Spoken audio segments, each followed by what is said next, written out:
So can I ask you, as children, Yeah, you know, you're in Boulavogue, you're Ballycanoe. yeah. How often are you travelling into Gorey? Maybe once a year, or that would be. My mother used to fatten pigs. Okay. God rest her, and turkeys and things. But the pigs, and then when she'd sell the pigs, then she'd have that extra money. And then we used to go into Gorey, hire a car, and go into Gorey. And we always went into that little tea room that I told you about. Yeah. And we had our tea there.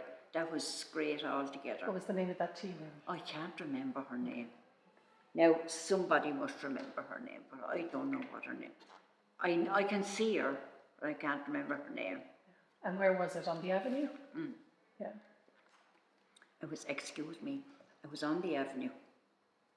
This little lady, and she had this little pinny on her, little apron on her, and she did the teas, and country people, that's where country people would go into her rather than going anywhere else, because it would be cheaper as well, you see. And was that a treat for you as a child? Oh God, yeah. Yeah. Oh, that was a treat. And what would you get? Would you get a little cake or just tea? Probably a little cake or something. Now, I don't know what the devil we used to get. Probably a little cake. Yeah. And how about yourself, coming from Ballycanoe? Yes, we did. We went into Gorey once a year. Once a year? Yes, that's right. And it was on Whit Monday. Whit Monday? Yes, in an Aston car. There was a beautiful statue of Our Blessed Lady in Gorey, just a little bit outside Gorey, but we went down the main street, so it was great looking at all the shops and that. And my grandmother brought us in to pray to Our Lady in Thanksgiving for all we had. Nothing.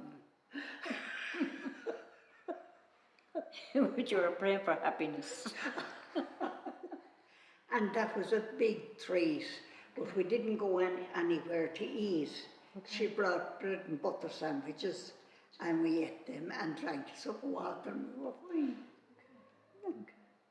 Do any of you recall the fair? Oh, fair God, day in Gorey? Fair days in, yes. Well, I do in Ballycanoe, not in Gorey. Okay, can you tell me about the Ballycanoe one? There was one in Ballycanoe the first day of April. First day of April. Yeah, and that was great. Because the farmers were all out.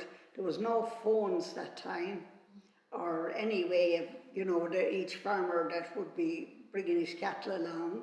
He'd have 2 sheepdogs and a couple of drovers. Actually, my brother worked as one. And they would have a way of whistling with their fingers to the other farmer to let him know they were on the way, whether he could go out with his cattle so they wouldn't all get mixed up. And then it was great because there was a stannons as well in the village, and that meant second-hand clothes and all sorts of chickens and hens and all sorts of things. And we'd go and have a look at all that, but we wouldn't be buying anything. You had no money. But you loved the hustle and bustle of Oh, that the day. hustle and bustle was wonderful. Sure, I mean, there was never anything else going on. No. That was great. Yeah.